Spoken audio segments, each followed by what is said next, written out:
네, 안녕하세요. 이번 주에는 고분자의 분자량을 어떻게 분석하는지에 대한 그런 방법을 결정하는데 되게 중요한 역할을 하기 때문에 그 분자량을 저분자는 유기 화합물들은 우리가 그 분자량을 정확한 분자량을 값을 갖고 있지만 이 고분자들은 사슬의 길이가 긴 애들도 있고 짧은 애들도 있고 이렇게 섞여 있기 때문에 우리가 정확한 분자량을 절대값을 얘기할 수 없고 평균적인 개념을 써서 분자량을 이야기합니다. 또 긴 애들과 작은 애들이 막 섞여 있기 때문에 그 분포도도 아는 것이 중요합니다. 네. 그래서 이렇게 분자량을 측정하는 방식에는 그 여러 가지 방식이 있는데 그 방법들에 대해서 이제 하나둘씩 배워보도록 하겠습니다. 그래서 이 분자량, 이 아래 그림을 보게 되면은 x축은 몰레큘러 웨이트 분자량이고 y축은 relative fraction 상대적인 그런 비율입니다. 그래서 이 값이 상대적인 비율 값이 높을수록 이제 그쪽의 고분자 체인들의 그 길이가 그쪽 위치에 특정 위치에서 분자량을 갖는 체인들이 많다는 것이고 이제 오른쪽으로 갈수록 분자량의 크기가 크다는 것입니다. 그래서 보면 이 그림에서 세 가지 그래프가 있는데 첫 번째는 narrow distribution, broad distribution, 그다음에 bimodal distribution 이렇게 있습니다. 그래서 당연히 이제 그 narrow distribution이라고 하는 것은 고분자 체인들의 길이가 비슷비슷한 애들이 많다는 거고요. broad distribution은 고분자 체인들의 길이가 조금 더 이렇게 여러 가지가 섞여 있다는 뜻입니다. bimodal distribution은 지금 피크가 이 고분자의 그 broad distribution에서 피크가 이제 두 개가 나오게 되면 bimodal distribution이라고 합니다. 그리고 만약에 이 피크가 두 개 이상 이렇게 여러 개 이상 피크가 나오게 된다 이러면 multimodal distribution이라고 얘기합니다.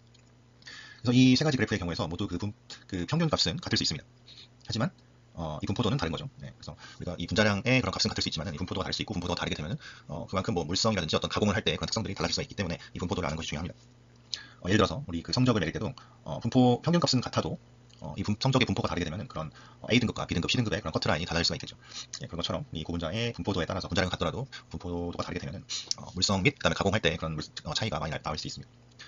예, 그래서 고분자의 분자량은 그 반복 단위의 몰레큘러 웨이트, 우리가 고분자의 그런 화학 구조를 얘기할 때 가로를 이렇게 쓰게 되는데 그 가로 안에 있는 그것을 반복 단위라고 얘기합니다. 그래서 그 리피팅 유닛의 몰레큘러 웨이트 곱하기 그 애들이 얼마큼 많이 있는지 그 중합도 또는 디그리 오브 폴리머라이제이션 DP라고 하게 됩니다. 그래서 이런 것들의 곱이 분자량으로 고분자의 분자량으로 표현될 수 있게 됩니다.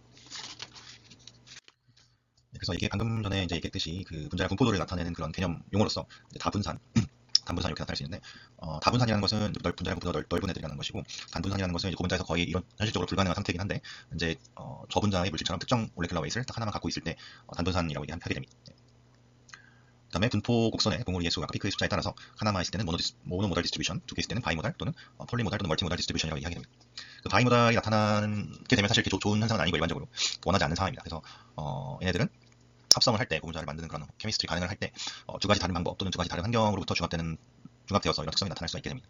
그래서 이게 원래는 중합을 할 때 일부러 그렇게 하지 않는 이상 한 가지 조건에서 한 가지 환경에서 반응이 쭉 진행이 돼야 되는데 뭐 예를 들어서 중간에 어떤 사이드 리액션 부반응이 발생한다든지 아니면 중간에 뭔가 그런 환경 조건이 온도가 달라진다든지 뭐 그런 현상에 의해서 그 고분자의 체인의 디스트리뷰션이 나타날 수 있게 됩니다.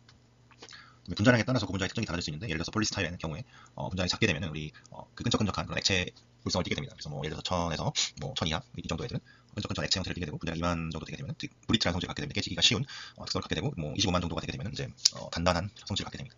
깨지는 특성은 좀 사라지고 이제 그 엔탄글먼트가 그 엉킨 현상이 많이 발생하면서 이렇게 완전히 쉽게 깨지는 것은 아니고 뭔가 딱딱하지만 잘 깨지지 않는 그런 성질을 갖게 됩니다. 그래서 분자량과 분자량 분포도에 대해서 고분자 물성이 바뀔 수 있다고 첫 시간에도 아마 얘기했었을 겁니다. 네, 그래서 무결성 고분자 물질, 그러니까 아모퍼스 고분자에서 점도, 그다음에 인장 강도, 인장 강성, 그다음에 충격 강도 또는 인성 터프니스, 그리고 서머 스테빌리티 또는 솔벤트 레지스티비티, 얘들은 분자량과 분자량 분포도에 의존하는 특성이 있고요. 다만 그런 밀도, 그 비열 용량, 굴절률 얘들은 임계 분자량 어떤 크리티컬한 몰레큘러 웨이트, 어떤 특정 몰레큘러 웨이트 이상이 되면 아무리 커져도 큰 상관이 없어지게 됩니다.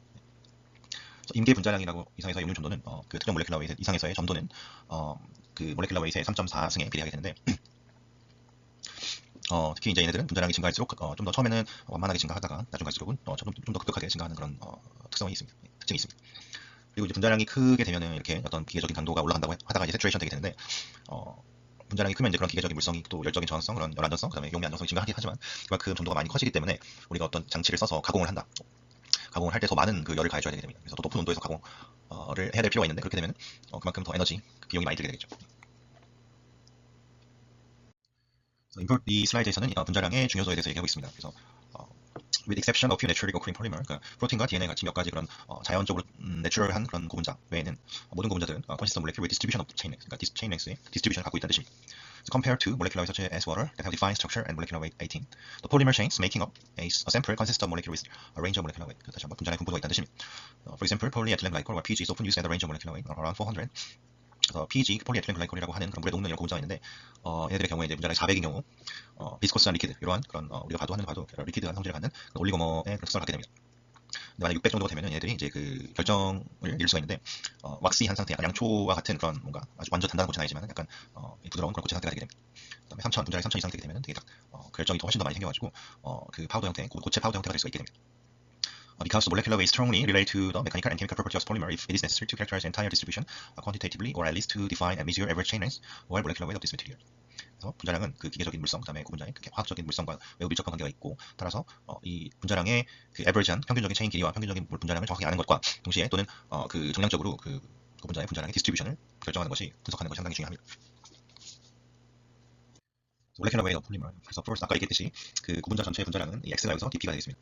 디그리 오브 폴리머라이제이션. 그다음에 mr은 그 리피팅 유닛의 몰레큘러 웨이트. 그래서 반복 단위의 그 분자량 해가지고 이 둘의 곱수로 나타낼 수가 있게 됩니다. When considering a collection of polymer chain, average molecular weight must be considered. 아까 얘기했듯이 평균적으로 우리가 평균적인 개념을 써서 이제 분자량을 나타낼 수 있게 됩니다. 우리가 평균의 개념이 들어가면은 우리가 중고등학교 때 배웠던 그런 통계학적인 개념이 여기서 또 나오게 됩니다. 그래서 통계학적으로 우리가 이 평균의 개념을 처리할 수 여러 가지 다양한 방식으로 처리할 수 있게 됩니다. So, however, the method for determining this average depending on how you count. 평균은 어떤 식으로 우리가 이 카운트하는지에 따라서 달라질 수가 있게 됩니다.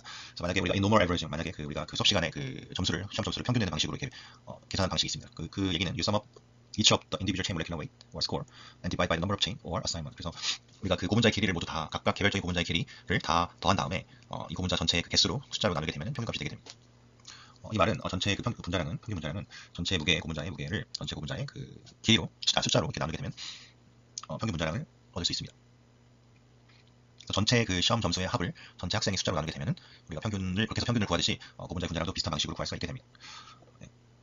This is perfectly valid way to calculate molecular weight, but we must consider statistics and distribution pattern to get a more accurate picture of how polymers behave. 그래서 이 방식이 맞지만 그 방식은 절대값 하나의 그런 평균값을 주게 되죠. 그래서 우리는 그 디스트리뷰션을 구해야 되기 해서 어떻게 전체적인 고분자가 어떤 식으로 되어 있는지를 구해야 됩니다. 이번 챕터 5에서는 다양한 방식으로 어떻게 고분자의 분자량을 구하고 어떤 식으로 그 디스트리뷰션을 구하는지에 대해서 이야기하도록 하겠습니다.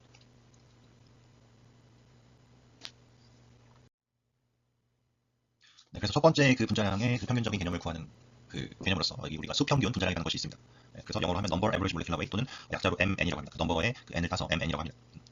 그래서 결론부터 얘기하면 수평균 분자량이라는 뜻은 큰 분자량에 대한 여러 가지 그 길이가 다른 그 분자량이 큰 애들이 있고 작은 애들이 있을 때 큰 분자량에 대한 어떤 가중치를 두지 않고 단순히 개수만 고려한 그런 개념입니다. 그 분자량이 다른 애들이 몇 개 있는지 그 개수를 훨씬 더 중요하게 생각하는 그런 개념입니다.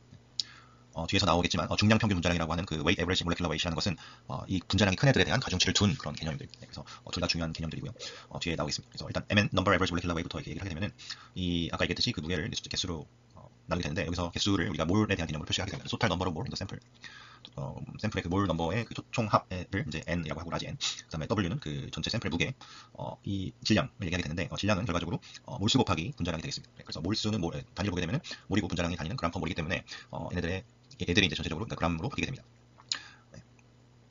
그래서 여기서 나온 그 소문자 W, X는 total weight of Xmol. 각각 Xmol하는 것은 모노멀, 다이머, 트라이머, 테트라머 이런 식의 각각의 머드를 얘기하게 됩니다.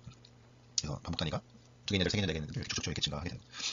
그 다음에 small nx는 number of mole of x머들의 그 몰수를 얘기하게 됩니다.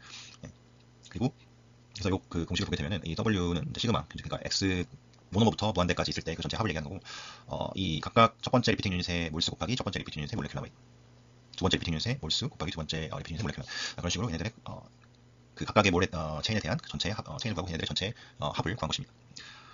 그래서 그 아래 분모는 이제 전체적인 그 몰수를 총 합이기 때문에 계속 같은 그런 분모를 쓸 수가 있게 됩니다. 그래서 여기서 전체 그 몰수에 대해서 각각 특정 리피팅 유닛의 몰수를 우리가 얘기하기 때문에 얘네들은 결과적으로 우리가 몰 프랙션이라는 개념으로 바꿔줄 수가 있게 됩니다. 그래서 그리고 리피팅 유닛의 그 몰레큘러 웨이트는 항상 같은 체인에서 항상 같기 때문에 이런 식으로 다시 바꿀 수가 있게 됩니다. 그래서 이제 몰 프랙션이라는 개념을 써서 다시 이제 이 수평균 분자량을 나타낼 수가 있게 됩니다. So although this equation appears complicated, if you work with it, we will see that it reduces to common equation used to average weight, except that it gives all average ranks of all the chain of polymer sample. 그래서 이것은 보게 되면 마찬가지로 우리가 그 평균 성적을 내는 것과 마찬가지 방식으로 이렇게 구한 그런 개념의 그런 평균값이다라는 것입니다. So any analytical technique that determines the number of moles present in a sample of known weight, regardless of their size, will give the number average molecular weight. 그래서 우리가 뒤에 여러 가지 분석 방식을 배울 텐데 이때 그 샘플의 질량을 알고 있는 샘플의 그 몰수를 계산할 수 있는 그런 분석 방법들은 사이즈에 대한 그런 개념을 고려하지 않기 때문에 우리가 평균 분자량을 수평균 분자량을 제공해 줄 수가 있게 됩니다. 그래서 몰수를 가지고 분석한 어떤 평균의 분자량의 개념은 수평균 분자량과 밀접한 관련이 있다고 생각하면 됩니다. 그리고 이 식은 전체의 그 분자량을 전체 몰수로 나눈 개념과 같다고 생각하면 되고, 그렇기 때문에 우리가 몰 프랙션이라는 그런 개념이 사용되게 됩니다. 그래서 수평균 분자량은 다시 한번 얘기하면 그 각 구분자의 그런 분자량과 상관없이 이 개수 숫자만을 중요하게 생각하는 그런 개념입니다. 그래서 아까 나온 그 앞서 본 그런 수식과 유사한 그런 수식들이고요. 그래서 보게 되면은 똑같은 개념들입니다. 그래서 mn은 summation of the mole fraction of each species 곱하기 각각 스피시스의 모레큘러 웨이트, 각각의 리피팅 유닛의 모레큘러 웨이트 곱하기 각 그 스피시스들의 몰 프랙션의 합이 결과적으로 mn이 되겠습니다. 그래서 very sensitive to the total number of molecular weight in solution. 그래서 그 분자의 개수가 상당히 중요하기 때문에 만약에 그 저분자 물질들의 모노머들이나 저분자량의 그런 올리고머들이 많이 그 존재하게 되면은 얘네들의 중요성이 되게 크게 됩니다. 두 번째로 이제 weight average molecular weight, 우리가 weight의 W를 따서 이제 MW라고 얘기하게 되는데 이 경우는 이제 그 분자량이 큰 애들이 막 섞여 있으면은 걔네들의 중요성이 훨씬 더 크다는 뜻이 큰게 생각하는 그런 개념입니다. So other than count the number of molecular weight which size are present in a sample, it is possible to define average in terms of the weights of molecule present at each size level. 그래서 그 무게가 더 중요하다는 뜻이 숫자보다는 무게. 그래서 this is the weight average molecular weight (MW). MW replaces emphasis on the larger molecular weight chain, which is particularly useful when considering the mechanical properties of polymers. As the large chains contribute more to polymer strength than a small size chain. 그래서 MW는 이 여러 가지 분자량 중에 섞여 있을 때 그 분자량이 큰 애들에 대한 중요도를 더 강조한 개념들입니다. 그래서 특히 이 작은 분자량의 그런 고분자보다 큰 분자량을 갖는 그런 고분자들이 훨씬 더 그런 기계적인 물성, 기계적인 강도에 훨씬 더 영향을 많이 미치기 때문에 얘네들의 중요도를 더 고려한 그런 개념입니다.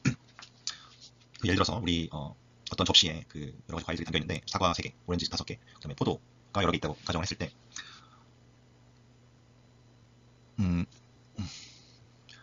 전체 그 개수만을 숫자만 따져 있을 때는 전체 그 평균은 포도 알맹이가 훨씬 더 많기 때문에 포도 알맹이 하나를 각각의 그 고분자 체인이라고 했을 때 포도 개수의 개념을 보려면 우리가 포도의 중요성이 커지게 됩니다. 근데 그 무게로 따졌을 때는 그 사과가 가장 무겁기 때문에 그 사과가 숫자는 적더라도 전체 절대적인 숫자는 적더라도 사과가 차지하는 무게가 상당히 더 중요하게 됩니다. 그래서 weight average size will represent that a larger fruit makes a more of mass. 그러니까 이 평균 분자량에서는 그 큰 무게를 갖는 그런 과일이 차지하는 비중이 그 개수는 작더라도 훨씬 더 크다는 뜻입니다. So for a polymer, the weight average molecular weight is. 그래서 그 고분자에서 중량 평균 분자량의 개념 MW는 다음과 같은 수식으로 표현될 수가 있고 보게 되면은 그 분모는 전체의 무게를 얘기하는 것이고 분자는 각각 체인들에 대한 분자량 곱하기 각각 체인들이 갖고 있는 그런 무게를 얘기하는 것입니다. 그래서 이 수식을 다음과 같이 이렇게 정리할 수가 있는데 여기서 이제 weight fraction이라는 개념이 나오게 됩니다. 그래서 아까 수평균 분자량에서 우리가 mole fraction이라는 개념을 사용했는데 이 중량 평균 분자량에서는 weight fraction 개념이 나오게 중요로 바꿔줄 수가 있게 됩니다. 그래서 아까 그 앞서 나온 그런 수식을 수평균 분자량을 구할 때 나온 그 수식 해설을 참고해서 이 weight fraction을 다시 우리가 몰수와 그 각각의 리피팅 유닛의 분자량으로 바꿔줄 수가 있게 됩니다. 그래서 이 서메이션이가 결과적으로 전체 그 무게가 되게 되고 얘는 각각 그 리피팅 각 체인에 해당하는 걔네들의 분자량이 되겠습니다. 그래서 이 개념을 써서 다시 이 수평균 분자량을 이런 식으로 바꿔줄 수가 있게 됩니다. 그래서 이 weight 평균 weight average molecular weight은 그 분자 내에서 큰 분자량의 기여도를 더 중요시한 큰 분자량을 더 강조한 그런 분자량의 개념이 되고 weight fraction으로 우리가 이렇게 나타낼 수 있게 됩니다. 그리고 앞서 그 수평균 분자량에서는 우리가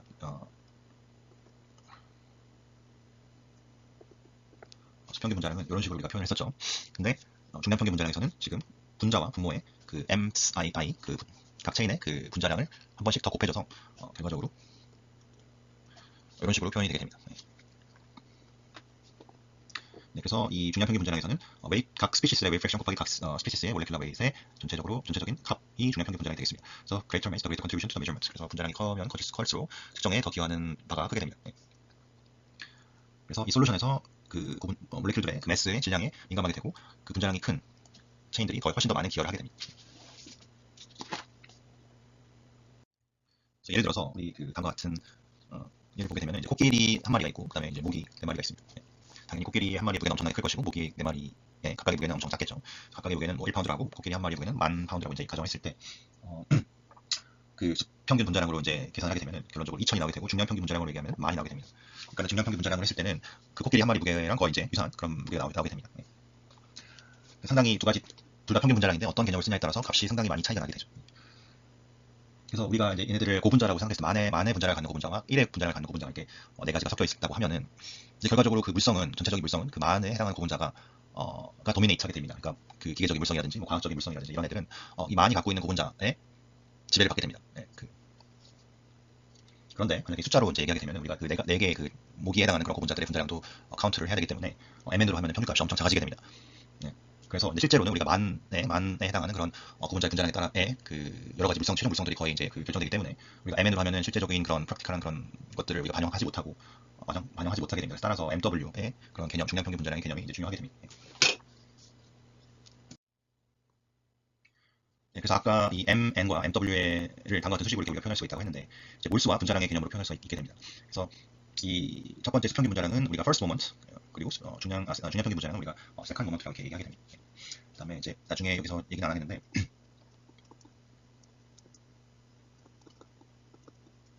이런 식의 Z 평균 분자량이라는 개념도 있고요. 얘들은 이제 third moment라고 얘기하게 됩니다.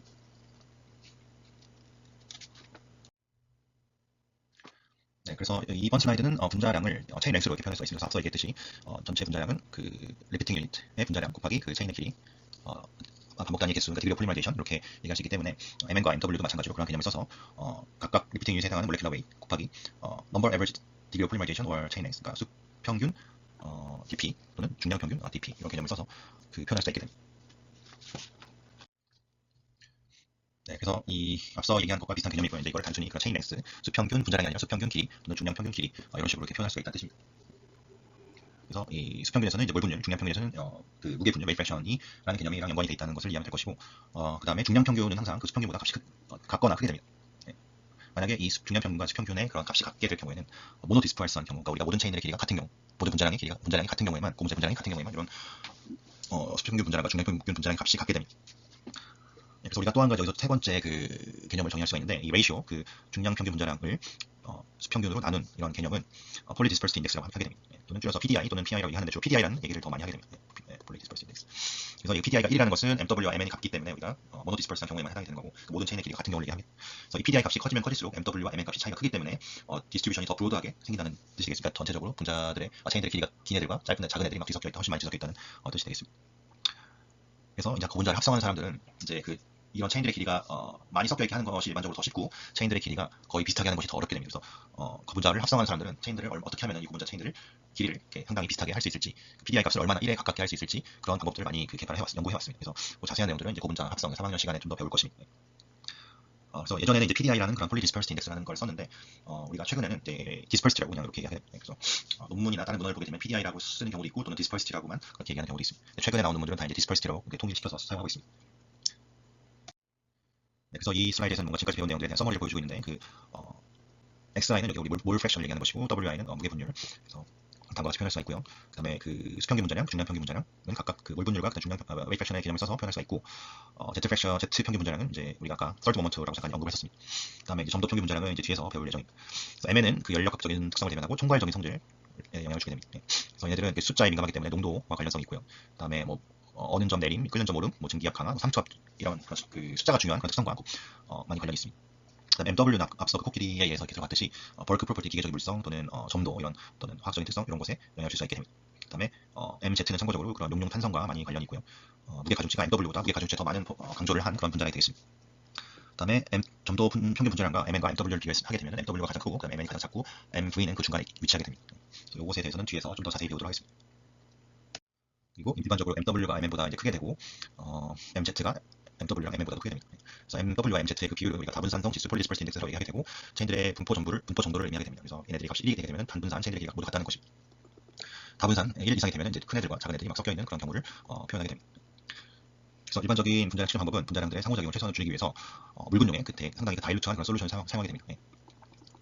그러니까 이 고분자들의 분자량을 측정하기 위해서는 우리가 멜트 상태 솔벤트가 없는 상태에서 측정이 어렵고, 솔벤트가 있는 그런 솔루션으로 만들어서 거기에 측정하게 되는데, 그 솔루션의 농도가 너무 높게 되면 고분자 체인들 서로 간에 뭔가 상호작용 인터랙션 할 수 있기 때문에 그런 것들을 최소화시키기 위해서 아주 그 물분용에 희석시켜가지고 사용하게 됩니다. 그래서 예를 들어서 100ml나 고분자 1g 이하가 있는 1g 이하가 녹아 있는 용액을 사용하게 됩니다. 네, 그리고 우리가 얘네들을 외사법 익스트라폴레이션이라고 해가지고 무한 희석 용액까지 측정하는 그런 방식으로 사용합니다. 네. 실제로는 이제 우리가 무한 희석 용액을 만들지 못하기 때문에 그냥 수학적인 개념으로 얘네들이 무한으로 희석이 되었을 때는 어떻게 될 것인가를 예상해서 분자량을 최종적으로 구할 수 있게 됩니다. 마지막으로 이제 이번 지금 예시되어 있습니다. 그래서 아까 공부한 그런 수학적인 그런 개념을 사용하여서 우리가 이 수평균 분자량과 중량평균 분자량을 구할 수 있는 그 예시가 있는데 이것을 이제 각각 해보시면 될 것 같습니다. 그래서 문제가 있고 뒤에 이제 솔루션이 있으니까 이제 이것을 참고해서 보면 될 것 같습니다. 여기 이제 또다시 일도 이제 각자 해보면 될 것 같습니다. 예, 그래서 이번 시간에는 이제 그 고분자들의 평균 분자량에 대한 그런 개념을 살펴보았고, 특히 MN과 MW에 대해서 살펴보았는데 각각이 왜 중요한지에 대해서 살펴보았습니다. 그리고 얘네들 수학적으로 어떤 식으로 표현할 수 있는지에 대해서 알아보았습니다. 다음 시간에는 조금 더 구체적으로 각각 그 분자량을 측정하는 방식에 대해서 좀 더 구체적으로 살펴보도록 하겠습니다. 네, 수고하셨습니다.